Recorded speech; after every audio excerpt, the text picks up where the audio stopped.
हाँ जी, good morning friends, welcome to my YouTube channel commerce education. हाँ जी, तो हम आज देखने जा रहे हैं BCOC 131 फाइनेंशियल अकाउंटिंग, जो तुम्हारा क्वेश्चन पेपर आया था लास्ट अटेम्प्ट में ही। जो भी इंपॉर्टेंट क्वेश्चन होंगे वो देखेंगे और उनके जो कंसेप्ट है ना, हम उनके ऊपर ज़्यादा डिस्कस करेंगे। ठीक है, जो प्रैक्टिकल क्वेश्चंस के होंगे और थ्योरी क्वेश्चंस देख लेते हैं। देखो, पहला क्वेश्चन जो तुम्हारा है आया था उसका ए पार्ट में, define accounting, describe the qualitative characteristics of accounting information. Accounting के बारे में तो आपको बताइए, जैसे कि देखो अकाउंटिंग क्या होता है, the process of recording financial transactions pertaining to business. These includes summarizing, analyzing, reporting these transactions in oversight agencies, regulators and tax collection entities। जो अकाउंटिंग की डेफिनेशन में 11th 12th में पढ़ी थी ना, वो लिखनी है same. Process of recording financial transaction, summarising, analysing, जो भी होती है वो मतलब एक अकाउंटिंग की डेफिनेशन लिख देनी सेम टू सेम, जो हमने याद करी थी। ठीक है, और उसके बाद करते हैं बात इसकी क्वालिटेटिव कैरेक्टरिस्टिक्स क्या है। देखो, क्वालिटेटिव कैरेक्टरिस्टिक्स क्या है, एक तो है सर, देखो प्राइमरी और एक सेकेंडरी। प्राइमरी में क्या है, accounting information to be used for decision making. Accounting information to be used for decision making. ठीक है, दूसरा पॉइंट है accounting information that impact how useful the information is, कि इन्फॉर्मेशन कितनी यूजफुल है। एक प्राइमरी में डिसीजन मेकिंग के लिए, दूसरा सेकेंडरी में क्या है, information to be use for मतलब impact how useful the information कितनी यूजफुल है। ठीक है, इसके अंदर दो पॉइंट है बस, रेलेवेंस और रिप्रेजेंटेशनल फेथफुलनेस, मतलब कितनी रेलेवेंट इन्फॉर्मेशन है हमारी डिसीजन मेकिंग के लिए। उसके अंदर दो पार्ट है, कन्फर्मेटरी और प्रिडिक्टिव। कन्फर्मेटरी फ्यूचर के लिए, ये नहीं सॉरी, कन्फर्मेटरी पास्ट इन्फॉर्मेशन, जो पास्ट डाटा है ना हमारे पास, उसके हेल्प से हम डिसीजन मेकिंग में क्या हमारी हेल्प मिलेगी। जो पास्ट डाटा है हमारे पास, ये फ्यूचर के लिए, फ्यूचर डाटा जो हमारे पास, उससे हम क्या डिसीजन मेकिंग ले सकते हैं। ठीक है, रिप्रेजेंटेशनल फेथफुलनेस, उसके अंदर 3 point, complete, neutral, free from errors. Complete में क्या है, कोई भी जो ट्रांजेक्शन है ना, जो भी डाटा है, जो भी ट्रांजेक्शन है, उसको हम एक्सक्लूड नहीं करेंगे। कोई ऐसी ट्रांजेक्शन नहीं होनी चाहिए जिसको हम छोड़ दें या भूल जाएं। ठीक है, न्यूट्रल, फ्री फ्रॉम बाइसनेस, ठीक है, free from errors. Okay, secondary में क्या है, वेरीफिएबिलिटी, टाइमलीनेस मतलब टाइमली अवेलेबल यूजर्स, जो फाइनेंशियल इन्फॉर्मेशन है, जो बात तुम्हारी वो यूजर्स के पास टाइमली अवेलेबल होनी चाहिए। ठीक है, अंडरस्टैंडेबिलिटी और कंपेरेबिलिटी में क्या, अकाउंटिंग पॉलिसीज और जो तुम्हारे अकाउंटिंग स्टैंडर्ड्स है, accounting policies and accounting standards are consistently applied. ठीक है, सेकेंड है distinguish between Indian accounting standards, Ind AS और इंटरनेशनल अकाउंटिंग स्टैंडर्ड्स के बीच में क्या डिफरेंस है, वो देख लेते हैं। देखो, पहला पॉइंट हमें क्या लिखना है, मीनिंग क्या है IFRS और इंड AS के बीच में। IFRS क्या होता है, IFRS stands for international financial reporting. जो इंटरनेशनल फाइनेंशियल रिपोर्टिंग स्टैंडर्ड्स है ना, मतलब स्टैंडर्ड्स होते क्या, मैं देखो आपको बताता हूँ। देखो, जैसे कि अकाउंटिंग जो भी, जैसे हमें अकाउंटिंग करनी कैसे है, हमें बताता कौन है हमें, और जैसे कि हमें मतलब इन्वेंट्रीज, जैसे AS2 है इन्वेंट्रीज के लिए, कैसे उसको रिकॉर्ड करेंगे, तो ये कौन बताता है, AS2 बताता है। ठीक है, मतलब वैसे ही है, बता हर बात के लिए कैसे कैसे अकाउंटिंग होगी ना, वो AS के अंदर बताया जाता है। ठीक है, मीनिंग क्या है, IFRS stands for international financial reporting, is the standard for globally accepted. ठीक है, Ind AS stands for Indian accounting standards which is Indian specific version of IFRS। ये स्पेसिफिक इंडियन के लिए है, ये ग्लोबली एक्सेप्टेड है। ठीक है, एस्टेब्लिश्ड बाय, ये accounting standards international accounting standard board ने इस्टेब्लिश किया है, इसको मिनिस्ट्री ऑफ कॉर्पोरेट अफेयर्स ने इस्टेब्लिश किया है। कंप्लाइड बाय 144 कंट्रीज में ग्लोबली एक्सेप्टेड है, ये ओनली इंडिया में एक्सेप्टेड है। डिस्क्लोजर कैसे, क्या डिस्क्लोजर देंगे, जैसे कि हमने फाइनेंशियल स्टेटमेंट्स अपने तैयार कर दिए, लास्ट में डिस्क्लोजर देंगे कि note stating that financial statement comply with IFRS। जो हमें फाइनेंशियल स्टेटमेंट प्रिपेयर किया ना, वो किससे कंप्लाई करते हैं, वो IFRS को कंप्लाई करते हैं। अगर इंडियन अकाउंटिंग स्टैंडर्ड्स के फाइनेंशियल स्टेटमेंट बना गए तो उसमें लास्ट में नोट्स डाल के देंगे कि these financial statements are complied with Ind AS। ठीक है, कंपोनेंट्स ऑफ फाइनेंशियल स्टेटमेंट के अंदर क्या लिखना है, एक पॉइंट लिखेंगे components of financial statement. Components of financial statement में क्या लिखेंगे, इसमें देखो इंड AS में लिखेंगे balance sheet, profit loss account, statement of changes in equity, notes to financial statement, disclosure of accounting policies, statement of financial position, profit loss account, statement of changes in equity for the period, cash flow statement. ठीक है, अब इसको याद कैसे करें, देखो पहले हमें क्या लिखना है, पहले हमें सिर्फ मीनिंग लिखना है। दूसरा पॉइंट, इस्टेब्लिश बाय, ये इस्टेब्लिश किसने किया, IAS बोर्ड, मतलब international accounting standards of board ने, इसको MCA ने। कंप्लाइड बाय, कहाँ का एक्सेप्टेड है, ये 144 कंट्रीज में एक्सेप्टेड है, ये इंडिया में एक्सेप्टेड है। टी डिस्क्लोजर, क्या डिस्क्लोजर देंगे? डिस्क्लोजर देंगे अपने फाइनेंशियल स्टेटमेंट प्रिपेयर करने के बाद डिस्क्लोजर, लास्ट में डिस्क्लोजर देना है। क्या डिस्क्लोजर देना है कि these financial statements are prepared as per IFRS। जैसे इंडिया में financial prepare balance sheet, profit loss account, cash flow statements, notes to account prepare किए, तो उसमें क्या लिखेंगे? लास्ट में डिस्क्लोजर देंगे। लास्ट में क्या? These financial statements are prepare या comply with account Ind AS, ठीक है। लास्ट में कंपोनेंट्स ऑफ फाइनेंशियल स्टेटमेंट, ठीक है। याद कैसे करें? MEC DEC, MEC DC, MEC DC, DC MEC, DC MEC, या फिर याद कर लो MC DC और एक E, ठीक है, याद करने के लिए निमोनिक है, ठीक है। MC DC और E। MC मतलब M से मीनिंग, C से कंप्लाइड बाय 144 कंट्रीज में, 144 कंट्रीज में एक्सेप्टेड है, ये इंडिया में एक्सेप्टेड है। MC DC मतलब D से डिस्क्लोजर क्या देंगे? जैसे कि फाइनेंशियल स्टेटमेंट प्रिपेयर करने के बाद लास्ट में क्या डिस्क्लोजर देना है? डिस्क्लोजर देना है कि दिस स्टेटमेंट्स आर एक्सेप्टेड या फिर प्रिपेयर्ड एज पर IFRS, ठीक है, उसमें इंडिया के अकॉर्डिंग। ओके, अगला है देखो, व्हाट इज जर्नल सब डिवाइडेड? वाई इज जर्नल सब divided? Name the special journals and state the type of transaction entered in each of them. देखो, जैसे कि बहुत बड़ी जो कंट्री है, बहुत बड़ी जो कंपनीज होती है ना, उसमें जैसे कि परचेज की एंट्री होती है, सेल्स की एंट्री होती है। जैसे कि रिलायंस इंडस्ट्रीज लिमिटेड है, उसमें क्या है, कितनी सारी परचेज होती हैं, मिलियंस ऑफ परचेजेज सेल्स होती हैं डे टू डे ट्रांजेक्शन्स में। अब आप उसको रिकॉर्ड कर सकते हो, जैसे कि आप खुद लेने गए हो। इंडिया में भी जैसे कि दिल्ली में कितनी सारी शेयर परचेज होते हैं रिलायंस इंडस्ट्रीज की, तो पेट्रोल भी होते हैं उसके, मतलब बहुत सारे तरह के बिजनेस हैं उनके, तो कितनी भी बहुत सारी मिलियंस ऑफ ट्रांजेक्शन होते हैं, सबको लिखते घूमोगे क्या? परचेज फ्रॉम सेल टू, तो वो नहीं कर सकते, वो पॉसिबल भी नहीं है ना।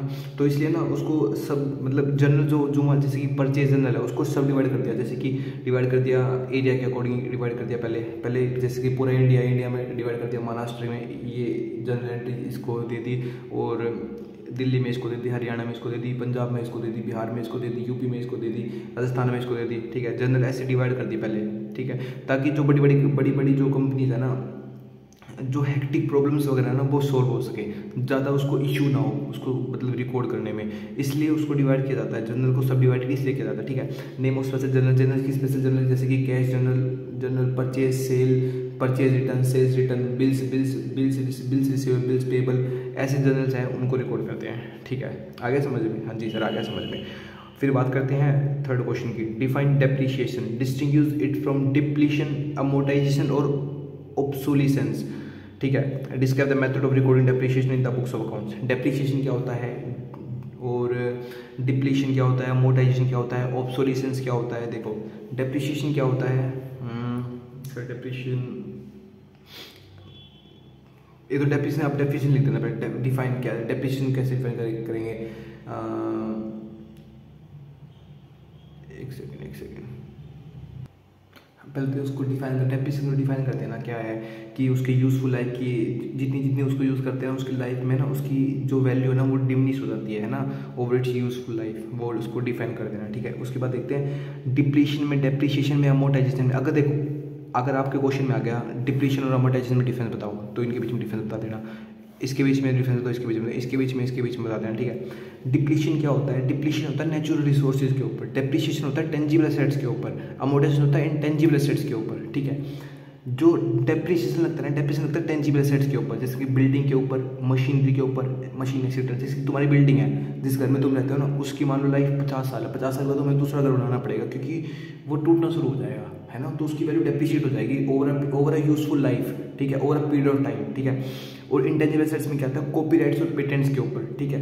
अमोर्टाइजेशन उसके ऊपर लिखता है, इंटेंजिबल एसेट्स के ऊपर, जिसको हम टच नहीं कर सकते, जिसको हम देख नहीं सकते, है ना, जिसको हम फील नहीं कर सकते, ठीक है। जैसे गुडविल को भी नहीं दे सकते। जैसे कि तुम्हारे वहाँ मान लो कोई भी स्टोर है, जैसे कि बीकानेर है, ठीक है, बीकानेर की गुडविल है, बीकानेर से क्यों लेते हैं? उसका नाम है, बीकानेर की गुडविल है ना, इसलिए ये नाम को आप देख सकते हो, अरे नाम को हम सुन सकते हैं, बस उसको फील कर सकते हैं। नेचुरल रिसोर्सेज, जैसे कि allocates the cost of extracting natural resources. Depreciation किसके ऊपर लगता है? नेचुरल रिसोर्सेज के ऊपर लगता है, जैसे कि timber, minerals, oils from the earth. जैसे कि जो पेट्रोल है वो खत्म होता जा रहा है अपने यहाँ से, नेचुरल रिसोर्सेज है ना, वही है मिनरल्स खत्म होते जा रहे हैं अपने अर्थ पे से, तो वो डिप्लीशन हो रहे हैं, डेप्रिशिएशन नहीं हो रहे, वो डिप्लीशन होते हैं, वो ख़त्म हो रहे हैं। ठीक है, ओके सर।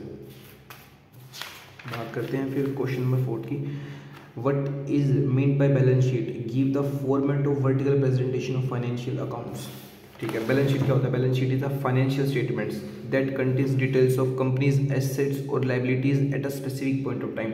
एक स्पेसिफिक पॉइंट ऑफ टाइम कब देते हैं? बैलेंस शीट को डिस्क्लोज कब करते हैं सर? 31 मार्च को। हर एक फाइनेंशियल ईयर में 31 मार्च को at a particular point of time balance sheet में बताते हैं क्या एसेट्स कितनी है, लाइबिलिटीज़ कितनी है। हाँ जी, सही बात है ना, कंपनी एसेट्स और लाइबिलिटीज़ को बताते हैं। देखिए डिटेल किसके बारे में डिटेल देते हैं सर? एसेट्स के बारे में और लाइबिलिटीज़ के बारे में। ओके, फॉर्मेट क्या है? वर्टिकल प्रेजेंटेशन ऑफ फॉर्मेट, जैसे कि बैलेंस शीट का फॉर्मेट बताता हूँ क्या है। एक सेकंड रुको, अभी देखो बनाते हैं पहले बैलेंस शीट का फॉर्मेट।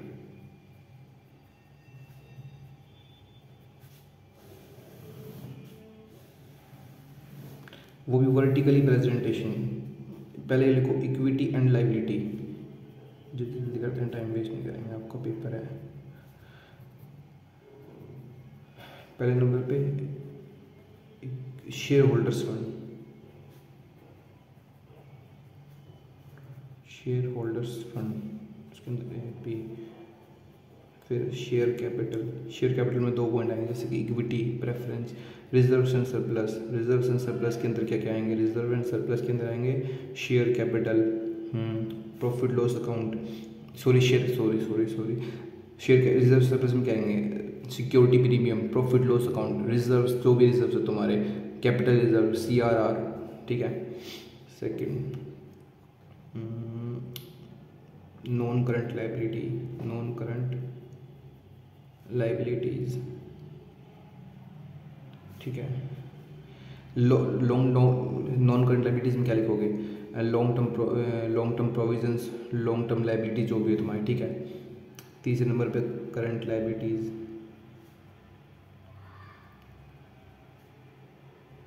इसमें क्या लिखोगे? इसमें लिखोगे trade payable.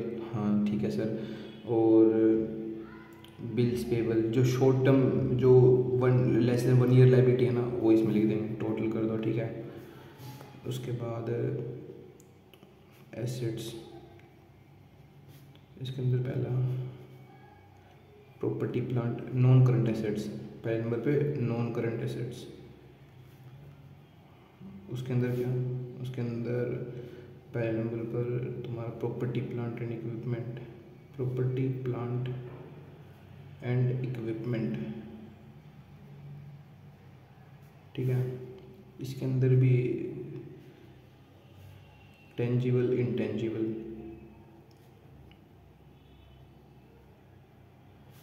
Second point non current investment, non current investment, current assets, inventories, trade receivable, cash and cash equivalent.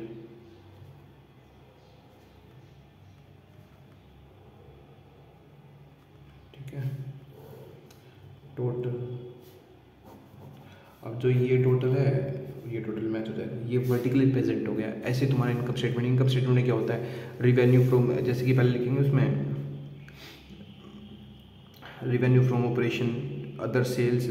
ठीक है, सेकंड नंबर पे एक्सपेंसेस में क्या है? मटेरियल परचेज करे, changes in inventories, employ benefit expenses, interest के जो expenses, other expenses जो हैं उनको माइनस कर देंगे, एक्सपेंसिव इनकम में से एक्सपेंसेस माइनस कर देंगे। फिर ठीक है, फिर तुम्हारे क्या आ जाएगी? Profit before tax, profit before tax में टैक्स माइनस कर दो, प्रॉफिट आफ्टर टैक्स आ जाएगा। ठीक है, अदर नॉन कैश आइटम जो है उसको माइनस कर दो। ठीक है, ऐसे होएगा, मतलब इनकम में से एक्सपेंसेस माइनस करने हैं। ठीक है, वैसे तुम्हारी वो भी ऐसे ही फॉर्मेट में बनेगा, बिल्कुल सेम ऐसे ही फॉर्मेट में बनेगा वो भी। ठीक है, पहले नंबर पे क्या? इनकम लिखना, इनकम में क्या? रिवेन्यू फ्रॉम ऑपरेशन,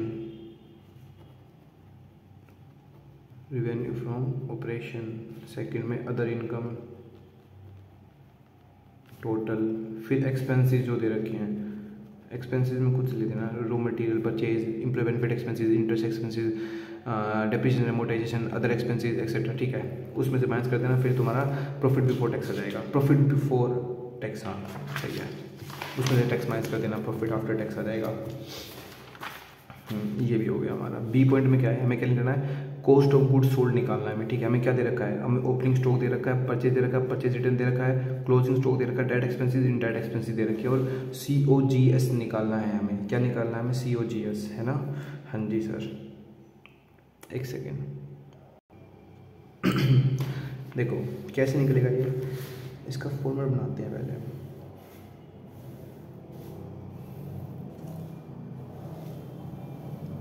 COGS होता क्या है पता है किसी को, देखो सेल्स माइनस ग्रॉस प्रॉफिट, ये होता है तुम्हारा COGS, ठीक है। हमें क्या क्या दे रखा है, to opening stock, to purchase minus purchase return, purchase कितना दे रखा है 10 लाख रुपए, रिटर्न कितना है 50,000 रुपये, बाय क्लोजिंग स्टॉक कितना है 70,000, ओपनिंग स्टॉक 50,000, 9,50,000, ठीक है। To direct expenses, to indirect expenses,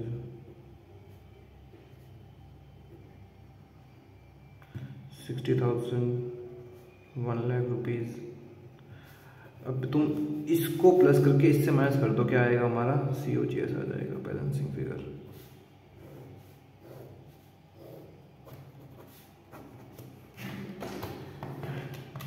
पचास, 9, 50, 60, 1,70,000, 10,90,000, ठीक है। क्वेश्चन नंबर 5 देखो क्या है, क्वेश्चन नंबर 5 बोल रखा है, what is meant by joint venture, explain the 7 features of joint venture. Joint venture होता क्या है, जॉइंट वेंचर तो मैं बताता हूँ। देखो जैसे कि द्वारका एक्सप्रेसवे बन रहा है ना, अभी एग्जांपल है, द्वारका एक्सप्रेसवे बन रहा है, वो ना 2 कंपनी को कॉन्ट्रैक्ट मिला, उसका L&T को मिला, अभी प्रेजेंट में तो L&T बना रही है, उसको L&T को मिला, दूसरा मिला रिलायंस को मिल गया, मतलब ठीक है, दोनों ने मिल के काम करना है और द्वारका एक्सप्रेसवे तैयार करना है, ठीक है। अगर द्वारका एक्सप्रेसवे तैयार करना है हमें, हाँ जी बिल्कुल सही है, ये मतलब एक तरह से ना आप इसको कहानी की तरह सुनो, जैसे जॉइंट वेंचर कोई भी क्वेश्चन है ना तो उसको आप बड़ी आसानी से कर लोगे, ठीक है। तो उनको वो मिल गया, हाँ जी कॉन्ट्रैक्ट मिल गया उनको, दोनों को मिल गया कॉन्ट्रैक्ट, है तो स्पेसिफिक पर्पज़ के लिए ना, हाँ जी स्पेसिफिक पर्पज़ के लिए है। 2 या 2 से ज़्यादा पार्टनर भी हैं, 2 पार्टनर तो हो गए, 2 या 2 से ज़्यादा पार्टनर होने चाहिए, नेचुरल पर्सन। हाँ जी स्पेसिफिक पर्पज़ क्या है सर, हमें बस L&T को रिलायंस को मिलकर ना वो द्वारका एक्सप्रेसवे तैयार करना है, उसके बाद कोई काम नहीं है, उसके बाद उनकी पार्टनरशिप जो है ना वो खत्म हो जाएगी, जो भी प्रॉफिट शेयरिंग रेशियो होगा उसमें प्रॉफिट शेयरिंग रेशियो डिवाइड कर लेंगे अपना प्रॉफिट। हाँ जी बिल्कुल सही बात है।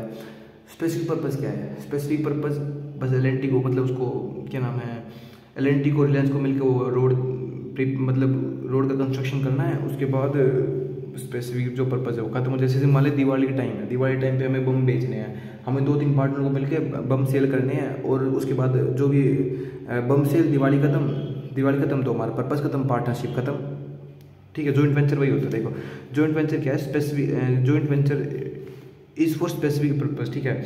इसके फीचर्स क्या होंगे, इसके फीचर्स होंगे, देखो एक तो पहला पॉइंट स्पेसिफिक पर्पज़, दूसरा पॉइंट प्रॉफिट शेयरिंग रेशियो, जिस प्रॉफिट शेयरिंग रेशियो में करना उसको प्रॉफिट शेयरिंग रेशियो में डिवाइड कर दो, हाँ जी। और एक सेकंड मैं बताता हूँ लिख के आपको,